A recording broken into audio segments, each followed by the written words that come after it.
Hi guys, welcome to Makeup Bites, my new video series where I talk all things makeup from the basics to the products, application and much more.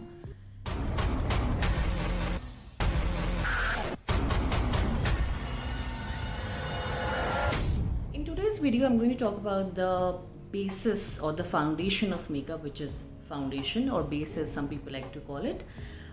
It's a very deep topic, so I'm going to divide it into 3 episodes, and in this episode I'm going to talk about undertones.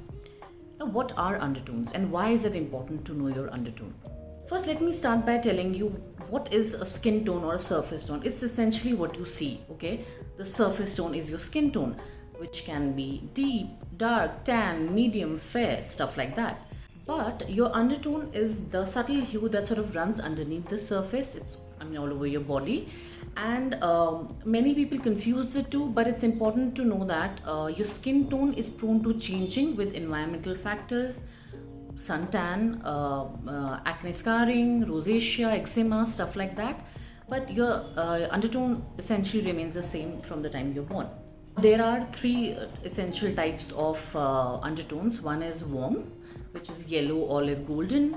Second is cool, pinky, rosy, peachy, or maybe red sometimes, and neutral, which is a combination of both. Why is it important to know your undertone? The primary reason is that if there is a mismatch between your undertone and the product you're choosing to apply on your face may look gray, very ashy, strange, and you notice sometimes there's a mismatch between the neck and the face, so it doesn't really blend that well. It looks weird. That is why it's important to understand your undertones first. But how do you find out your undertone? There are 4 main tests I'm going to talk about. The first is the most logical one. It's like you stand in front of a window from where natural light is coming and try to wear something where your décolleté and your shoulders are visible so that it's easier to find a better picture. So if you see that your skin is more goldeny and olive or very yellow, you are a warm undertone. For people who see that there's rosy, peachy tones coming off from their skin, or even red in some cases, they are cool. Other people may see grayish undertones. They are neutral, a combination of both. Another test would be to take a sheet of paper, white paper, and hold it against your neck. Again, I wouldn't really do this because surface tone and skin tone, there's a mismatch with the undertones. So you hold it next to your neck and just observe if more yellowy or goldeny tones are showing off, then you are again warm.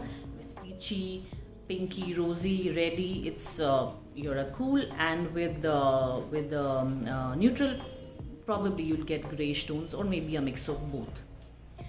Okay, one more test is the jewelry test, which is wherein you take a piece of gold jewelry and a piece of silver jewelry and hold it next to your skin and see which looks better, with which metal your skin glows and looks sort of fresher and nicer.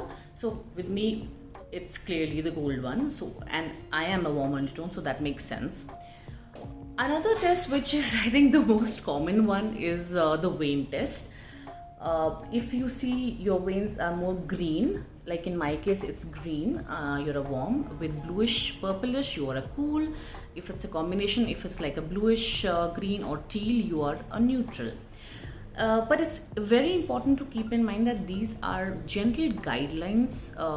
They are not rules of thumb because skin is very, very subjective. It's not one size fits all.